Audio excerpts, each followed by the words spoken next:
Bonjour à tous et bienvenue dans ce programme de 15 minutes de grâce et de vérité. Une joie et un vrai plaisir d'être avec vous.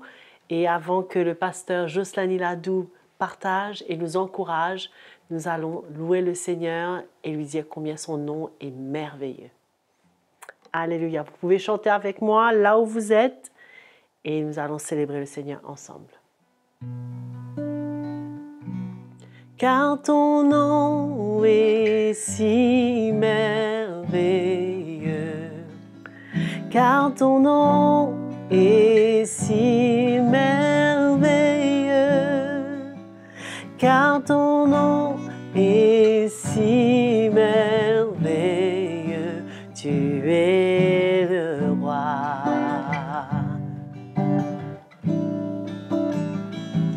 Car il n'y a personne comme toi, car il n'y a personne comme toi, car il n'y a personne comme toi, tu es le roi.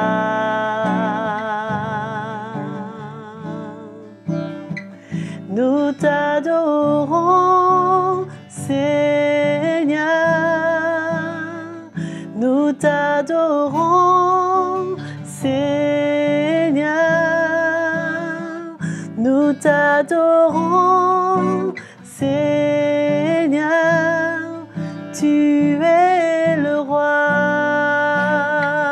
nous t'adorons, nous t'adorons, Seigneur, nous t'adorons, Seigneur, nous t'adorons, Seigneur, tu es le roi, tu es le roi. Alléluia. Nous allons entendre l'Évangile. Bonjour, c'est toujours avec beaucoup de joie dans nos cœurs que nous vous accueillons dans cette nouvelle session de 15 minutes de grâce et de vérité. Nous remercions Joël pour ce chant qui nous encourage à louer le Seigneur ensemble et comme cela nous prépare pour que nos cœurs reçoivent la parole de Dieu. Je voulais vous parler d'un petit passage dans Philémon, cette lettre, petite lettre mais riche, que l'apôtre Paul s'est permis d'écrire à Philémon, qui était, comme vous le savez, un membre de l'église locale de Colosse, parce qu'il y avait un problème à régler entre deux frères. Et nous allons lire et voir la richesse et le cœur que Paul avait pour emmener ses deux frères à régler une situation du passé qui pourrait quelque part les arrêter. Et nous allons voir quelle grâce du Seigneur. Encore une fois, nous voyons quand la présence d'un message dans nos vies, dans l'Église, emmené par les pasteurs, les dirigeants, les conducteurs des églises, il y a toujours une plateforme pour nous emmener dans nos cœurs à pardonner, à relâcher et à pouvoir se mettre de nouveau ensemble. Je vais vous lire à partir du verset 10. Paul va écrire à Philémon et il va lui dire « Je te prie pour mon enfant que j'ai engendré dans les chaînes, Onésime. » Onésime était un esclave qui était au service de Philémon et qui a rencontré Paul à un moment donné, comme Paul dit qu'il a rencontré dans les chaînes, possiblement quand Paul même était en prison. Si Onésime était en fuite de son maître, fouillé de son maître, de la maison de son maître, certainement parce qu'il a dû faire tellement de bêtises, peut-être, la Bible ne nous précise pas, peut-être qu'il a volé, peut-être qu'il a menti. En tous les cas, ce que nous savons, cela a brisé cette relation et que Paul va le rencontrer et va lui parler de Jésus-Christ qui nous donne le pardon et qui nous donne une nouvelle vie. Et nous continuons à lire, il nous dit ici, le verset 11, « Onésime, qui autrefois, il t'a été inutile, mais maintenant, il te sera bien utile, à toi comme à moi. Je te le renvoie, lui qui est une partie de moi-même. J'aurais désiré le retenir auprès de moi pour qu'il me serve à ta place. » Des paroles assez fortes, je ne sais pas si vous arrivez à ressentir le cœur qui est transmis. Onésime, qui finalement est devenu presque un ennemi de Philémon parce qu'il a fui, il a volé, il a triché, et toute la liste que peut-être Philémon avait au sujet d'Onésime. Mais quand cet homme a rencontré Jésus-Christ, Paul dit, « Autrefois, il t'a été inutile. » Au fait, le nom Onésime même veut dire utile. Mais de par ce qui s'est passé, son état, il était inutile. Mais quand il a rencontré Jésus, il dit maintenant, mais maintenant, qu'est-ce qui s'est passé maintenant? C'est pourquoi c'est important pour nous aujourd'hui de comprendre. Quand le cœur d'un homme et d'une femme fait cette expérience et rencontre Jésus, et que le message de la croix de Jésus-Christ est révélé au cœur de cet homme, cette femme.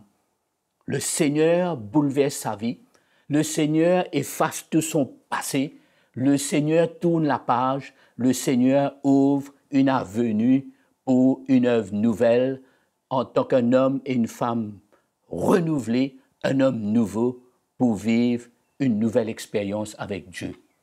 Et Paul, qui était un père spirituel, parce qu'il parle d'Onésime et il parle de Philémon aussi comme étant ses enfants qu'il a engendrés dans la foi.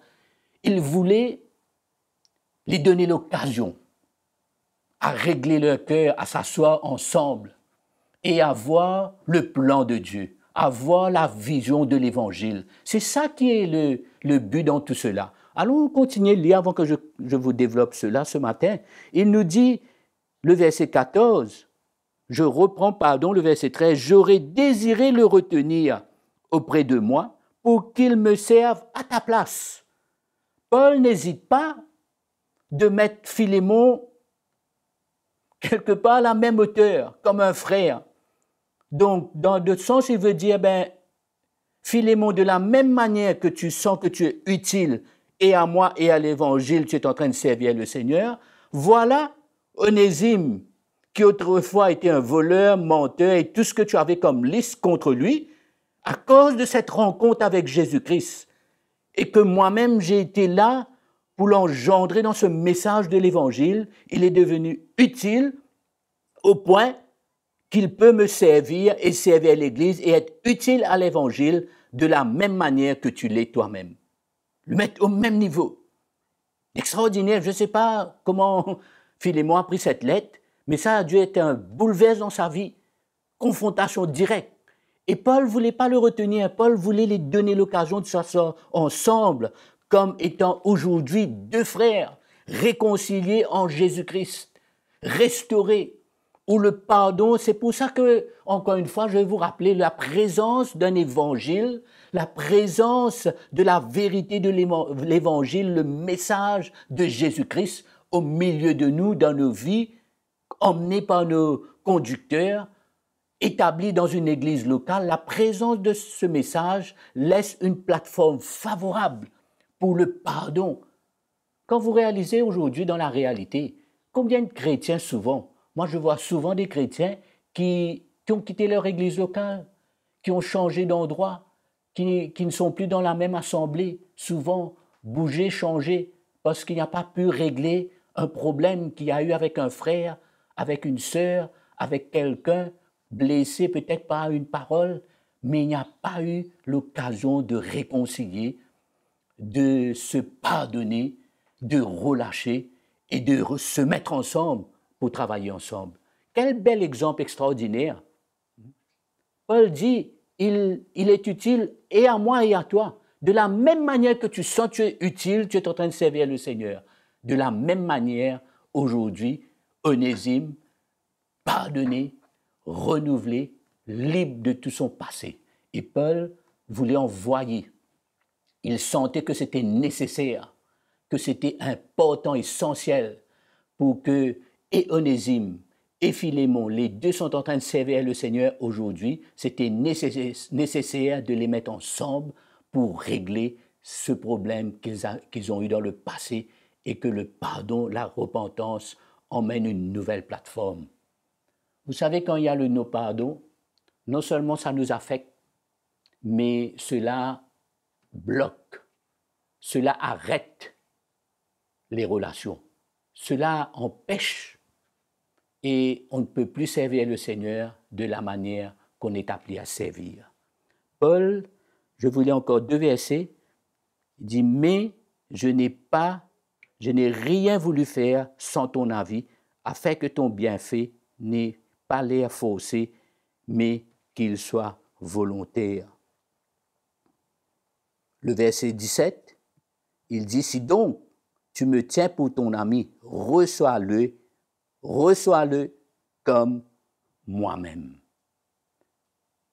C'est assez fort parce que Paul est en train de lui dire, de la manière que tu m'aurais accueilli, prépare cet même accueil pour ce nouveau frère, pour cet homme qui autrefois t'avait volé, t'avait menti, peut-être a trompé ta maison, s'est enfoui, et peut-être c'était quelqu'un que tu ne voulais plus voir, mais aujourd'hui, à cause de ce message de Jésus-Christ, à cause de cette réconciliation, de ce pardon que lui-même il a goûté par le message de l'Évangile, je te donne l'occasion de régler vos cœurs. Et Paul va plus loin.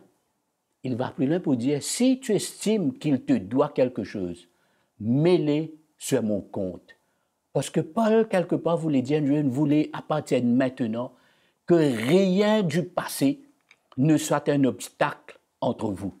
Si c'est une question d'argent, si tu mets une valeur de tout le tort qu'il t'a fait, moi, Paul, je vais te rembourser. Je paye sans contrainte, sans aucun problème, parce que ce que je veux, ce qui était nécessaire, priorité, c'est vous deux d'être bien pour continuer de servir le Seigneur là où le Seigneur vous appelle. Je suis prêt, Paul dit. Fais le compte. Dis-moi, je paye. Je ne veux qu'il n'y ait aucune trace du passé pour faire obstacle et à vos relations et à votre service pour le Seigneur.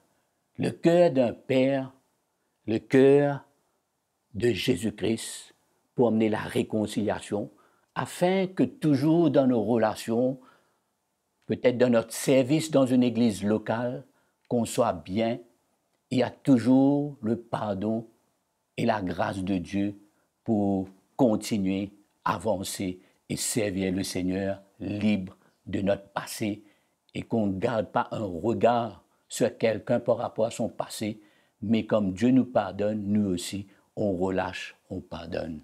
C'est une grâce extraordinaire.